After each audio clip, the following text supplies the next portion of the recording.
Hello दोस्तों, स्वागत है आपका। आइए जानते हैं आज की कुछ ताज़ा खबर। महाकुंभ मेले में शनिवार को भारी भीड़ उमड़ पड़ी, जिससे मेला क्षेत्र के बाहर कई घंटे तक जाम लगा रहा। इस दिन लगभग 90,000 से अधिक वाहनों का प्रयागराज में प्रवेश हुआ। आखिरी वीकेंड के पहले दिन शनिवार को अनुमान से अधिक श्रद्धालु और स्नानार्थी मेले में पहुंचे, जिससे यह दिन एक ऐतिहासिक दिन बन गया। महाकुंभ मेले में शनिवार को एक अद्भुत दृश्य देखने को मिला, जब अनुमान से अधिक श्रद्धालुओं की भीड़ यहां उमड़ पड़ी। सुबह से लेकर शाम तक बड़ी संख्या में स्नानार्थी यहां पहुंचते रहे, जिससे मेला क्षेत्र में एक दिव्य और भव्य माहौल बन गया। महाकुंभ मेले में भारी भीड़ के कारण मेला क्षेत्र के बाहर कई घंटे तक जाम लगा रहा। संगम तट पर श्रद्धालुओं की भीड़ के कारण कई मार्गों पर वाहनों को डाइवर्ट करना पड़ा, जिससे नैनी, झूंसी और फाफा मऊ की ओर जाने वाले वाहन भी धीमी गति से चले।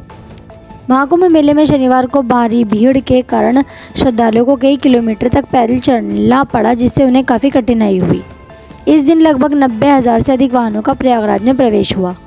मेला प्रशासन को आशंका है कि रविवार को शनिवार से अधिक भीड़ उमड़ सकती है। महाकुंभ मेले में आखिरी वीकेंड के पहले दिन शनिवार को अनुमान से अधिक श्रद्धालु और स्नानार्थी उमड़ पड़े। शुक्रवार देर रात से ही कौशाम्बी, लखनऊ, प्रतापगढ़, जौनपुर, वाराणसी, मिर्ज़ापुर, रीवा, बांदा समेत विभिन्न जिलों से बड़ी संख्या में वाहनों का प्रवेश होने लगा, जिससे मेला क्षेत्र में भीड़ बढ़ गई। टोल प्लाजा से मिलने वाले इनपुट के आधार पर पुलिस अधिकारियों ने विभिन्न मार्गों पर भीड़ को देखते हुए अलग अलग दिशाओं में पार्किंग की व्यवस्था को सक्रिय कर दिया। लेकिन शनिवार सुबह होते ही मेला क्षेत्र और उसके बाहर अप्रत्याशित भीड़ दिखने लगी, जिससे पुलिस और प्रशासन को नई चुनौतियों का सामना करना पड़ा। महाकुंभ मेले में शनिवार को भारी भीड़ के कारण विभिन्न पार्किंग स्थल 11 बजे तक पूरी तरह भर गए।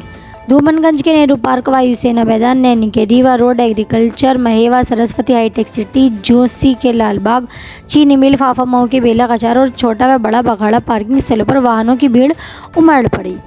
संगम तट के नज़दीकी पार्किंग स्थल भी पहले ही भर चुके थे। इसके बावजूद वाहनों और श्रद्धालुओं का आना जारी रहा। महाकुंभ मेले में भारी भीड़ के कारण मेला क्षेत्र की ओर से जाने वाले रास्तों पर ट्रैफिक का दबाव बढ़ गया, जिससे कई घंटे तक जाम लगा रहा। मेला क्षेत्र के बाहर वाहन फंस रहे थे, जिससे श्रद्धालुओं को काफ़ी परेशानी भी हुई। कई श्रद्धालुओं को साधन नहीं मिलने के कारण कई किलोमीटर तक पैदल चलना पड़ा, जो देर शाम तक जारी रहा। महाकुंभ मेले में यातायात का दबाव बढ़ने के कारण शहर में केवल यूपी 70 नंबर वाले वाहनों को ही प्रवेश दिया गया, जिससे शहर के नागरिकों की गाड़ियों को आने जाने की अनुमति मिली। वहीं मेला के प्रमुख 7 प्रवेश मार्गों पर दूसरे जिलों और प्रदेशों की गाड़ियों को संबंधित पार्किंग में पार्क कराया जाता रहा, जिससे यातायात व्यवस्था को सुगम बनाने का प्रयास किया गया। कुछ स्थानों पर वाहन और ई-रिक्शा चालकों की मनमानी के कारण जाम की स्थिति उत्पन्न हुई, लेकिन अधिकारियों की त्वरित कार्यवाही और सक्रियता के चलते बाद में स्थिति को नियंत्रित किया गया और यातायात की व्यवस्था में सुधार किया गया।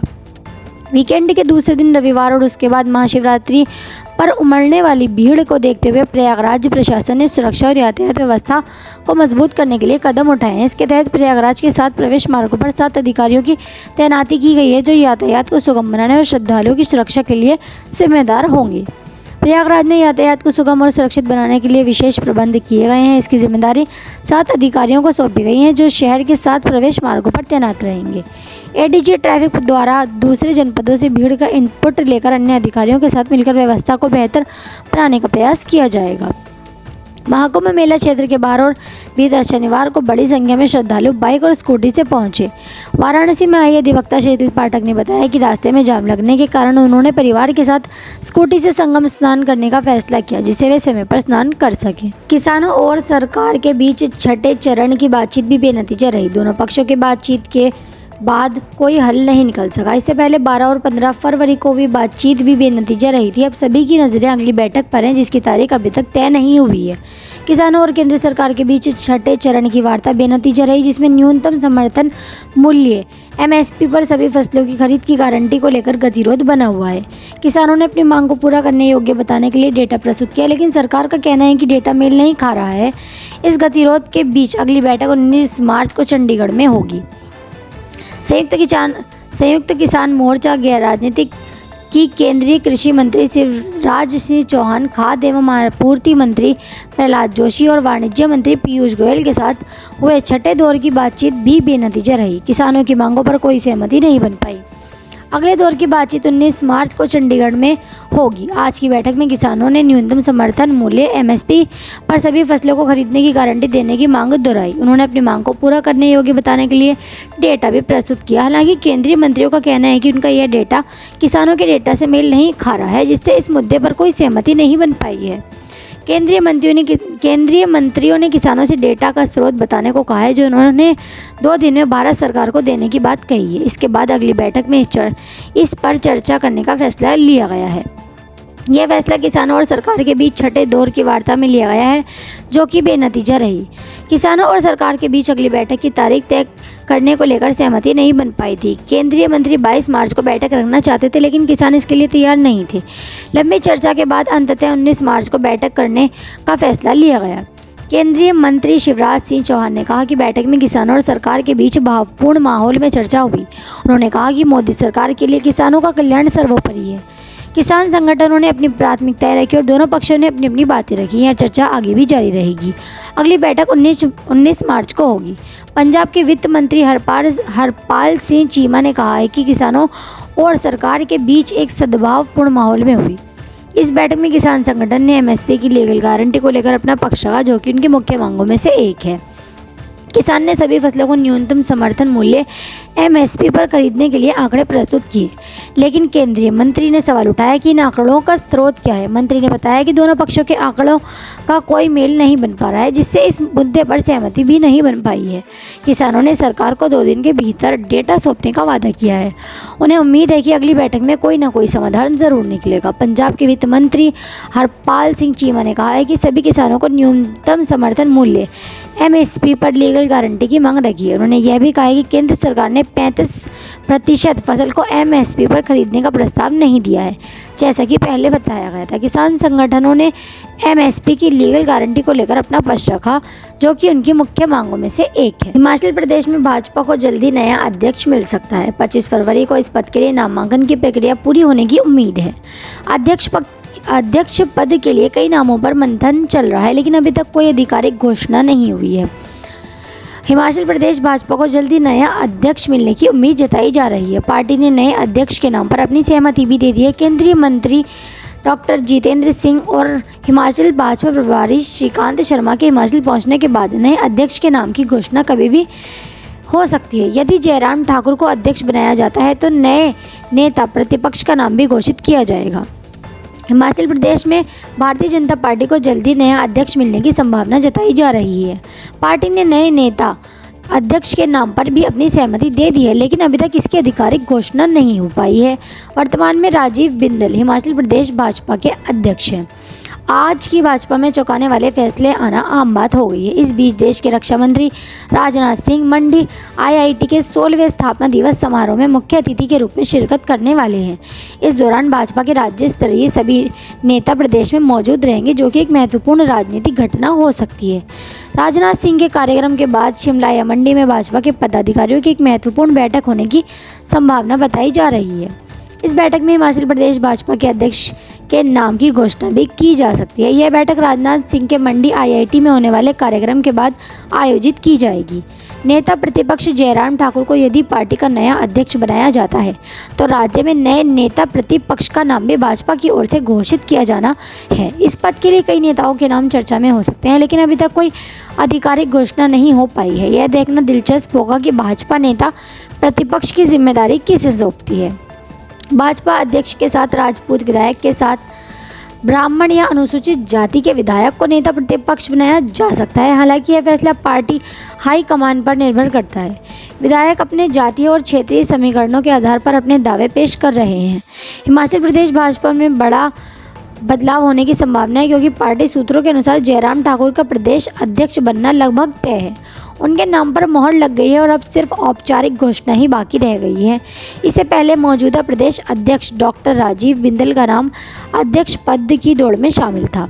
हिमाचल प्रदेश भाजपा के अध्यक्ष पद पर जयराम ठाकुर की वापसी हो सकती है। इससे पहले भी वे इस पद पर रह चुके हैं और उनकी अध्यक्षता में ही भाजपा ने 2007 में हिमाचल प्रदेश में चुनाव जीता था। अब पार्टी 2027 के चुनावों की तैयारी में जुटी है और जयराम ठाकुर की अध्यक्षता में यह तैयारी और भी मजबूत हो सकती है। उत्तर प्रदेश के बलरामपुर में एक दर्दनाक हादसा हुआ जिसमें 3 छात्रों की मौत हो गई। ये छात्र यूपी बोर्ड परीक्षा केंद्र का निरीक्षण करने जा रहे थे, लेकिन रास्ते में एक तेज रफ्तार ट्रक ने उनकी मोटरसाइकिल को टक्कर मार दी, जिससे तीनों की मौके पर ही मौत हो गई। मृतकों की पहचान शिवम, विकास यादव और अजय यादव के रूप में हुई है। पुलिस ने ट्रक को जब्त कर लिया है, जबकि ट्रक ड्राइवर फरार हो गया है। उत्तर प्रदेश के बलरामपुर में एक दर्दनाक सड़क हादसे में 3 हाई स्कूल छात्रों की जान चली गई। यह हादसा शनिवार दोपहर करीब 1 बजे राष्ट्रीय राजमार्ग पर बहराइच के पीलीभीत सेखुई कला गांव के पास हुआ। एक तेज रफ्तार ट्रक ने तीनों छात्रों को रौंद दिया, जिसमें विकास यादव, शिवम गौतम और अजय यादव शामिल थे। ये तीनों छात्र यूपी बोर्ड परीक्षा का केंद्र देखने जा रहे थे। पुलिस ने ट्रक चालक के खिलाफ मामला दर्ज कर लिया है। उत्तर प्रदेश के बलरामपुर में एक दिल दहला देने वाली सड़क दुर्घटना में 16 वर्षीय अजय यादव की मौत हो गई। अजय को गंभीर चोटें आई और उन्हें संयुक्त जिला चिकित्सालय ले जाया गया, जहां डॉक्टरों ने उन्हें मृत घोषित कर दिया। इस हादसे के लिए जिम्मेदार ट्रक चालक वाहन छोड़कर फरार हो गया और पुलिस उसकी तलाश कर रही है। विकास यादव, अजय यादव और शिवम गौतम हाई स्कूल के छात्र थे जो बलरामपुर के काली थान चौराहा के पास किराए के कमरे में रहते थे और पढ़ाई करते थे। विकास यादव सुंदरदास रामलाल इंटर कॉलेज का छात्र था, जबकि अजय यादव और शिवम गौतम सरस्वती विद्या मंदिर इंटर कॉलेज में पढ़ते थे। दुर्भाग्य से तीनों की मौत एक दर्दनाक सड़क हादसे में हो गई, जब उन्हें बहराइच नेशनल हाईवे पर एक ट्रक ने रौंद दिया।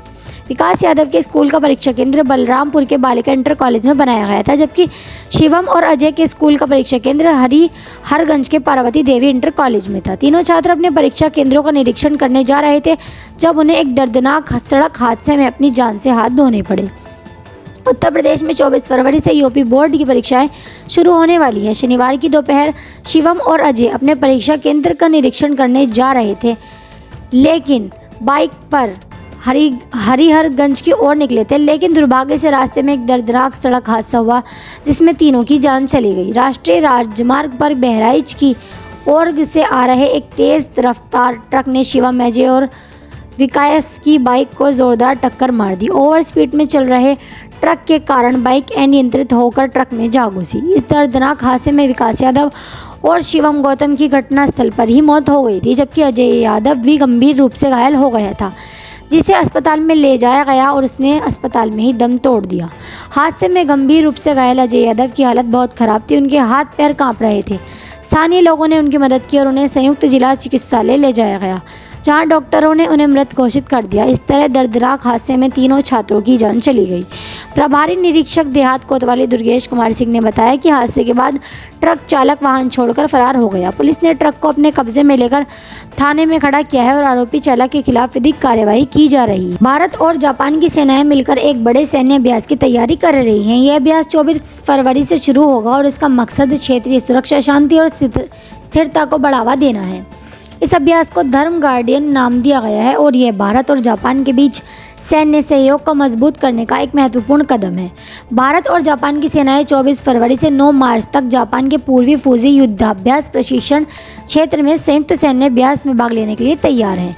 इस अभ्यास का मकसद शहरी युद्ध और आतंकवाद रोधी अभियानों में दोनों सेनाओं के बीच समन्वय को मजबूत करना है। यह अभ्यास बारी बारी से जापान और भारत में आयोजित किया जाता है और इसका अंतिम संस्करण फरवरी-मार्च 2024 में राजस्थान में आयोजित किया गया था। भारत और जापान की सेनाएं 24 फरवरी से एक संयुक्त सैन्य अभ्यास में भाग लेने के लिए तैयार हैं। रक्षा मंत्रालय ने बताया कि यह अभ्यास हिंद प्रशांत क्षेत्र में स्वतंत्रता, खुलेपन और समावेशिता को बढ़ावा देने के लिए किया जा रहा है, जो दोनों देशों के बीच साझा दृष्टिकोण को दर्शाता है। यह अभ्यास क्षेत्रीय सुरक्षा, शांति और स्थिरता के प्रति भारत और जापान की साझा प्रतिबद्धता को भी रेखांकित करता है। भारत जापान संयुक्त सैन्य अभ्यास धर्म संरक्षक के 6ठे संस्करण के लिए भारतीय सेना की एक टुकड़ी शनिवार को जापान के लिए रवाना हो गई। इस अभ्यास का मुख्य उद्देश्य दोनों सेनाओं के बीच अंतर संचालनीयता को बढ़ाना है, जिससे वे भविष्य में संयुक्त रूप से कार्य कर सकें। यह अभ्यास 24 फरवरी से 9 मार्च 2025 तक जापान में आयोजित किया जाएगा। भारत और जापान की सेनाएं 24 फरवरी से 9 मार्च तक जापान के पूर्वी फौजी युद्धाभ्यास प्रशिक्षण क्षेत्र में संयुक्त सैन्य अभ्यास धर्म संरक्षक में भाग लेंगी। यह अभ्यास भारत और जापान में वैकल्पिक रूप से आयोजित किया जाने वाला वार्षिक कार्यक्रम है, जिसका उद्देश्य दोनों सेनाओं के बीच अंतर संचालनीयता को और सहयोग को बढ़ावा देना है। भारत और जापान की सेनाएं एक संयुक्त सैन्य अभ्यास में भाग लेने के लिए तैयार हैं। इस अभ्यास का नाम धर्म संरक्षक है, जो कि दोनों देशों के बीच एक वैकल्पिक रूप से आयोजित किया जाने वाला एक वार्षिक कार्यक्रम है। इसका अंतिम संस्करण फरवरी-मार्च 2024 में राजस्थान में आयोजित किया गया था। इस बार 120 कर्मियों वाली भारतीय टुकड़ी में मुख्य रूप से मद्रास रेजिमेंट की एक बटालियन के सैनिकों के साथ साथ अन्य सैनिक शामिल भी होंगे। वहीं Japan ground self defence force का प्रतिनिधित्व 34वीं इन्फेंट्री रेजिमेंट द्वारा किया जाएगा। धर्म गार्डियन एक महत्वपूर्ण सालाना युद्ध अभ्यास है जो बारी बारी से जापान और भारत में आयोजित किया जाता है। इस वर्ष यह अभ्यास जापान में आयोजित किया जा रहा है, जो 24 फरवरी से शुरू होकर 15 दिनों तक चलेगा। इस दौरान भारतीय और जापानी सेनाएं मिलकर युद्धाभ्यास करेंगी और अपनी सैन्य क्षमताओं को मजबूत बनाने पर ध्यान केंद्रित करेंगी। भारत और जापान की सेनाएं एक महत्वपूर्ण सैन्य अभ्यास में भाग लेने के लिए तैयार हैं। पिछले साल यह अभ्यास राजस्थान में आयोजित किया गया था, लेकिन इस बार यह जापान में होगा। रक्षा मंत्रालय के अनुसार यह अभ्यास उच्च स्तर की शारीरिक फिटनेस, संयुक्त योजना और सामरिक रणनीति पर केंद्रित होगा। यह अभ्यास दोनों देशों के बीच सैन्य सहयोग और दोनों देशों के बीच समन्वय को मजबूत बनाने में मदद करेगा।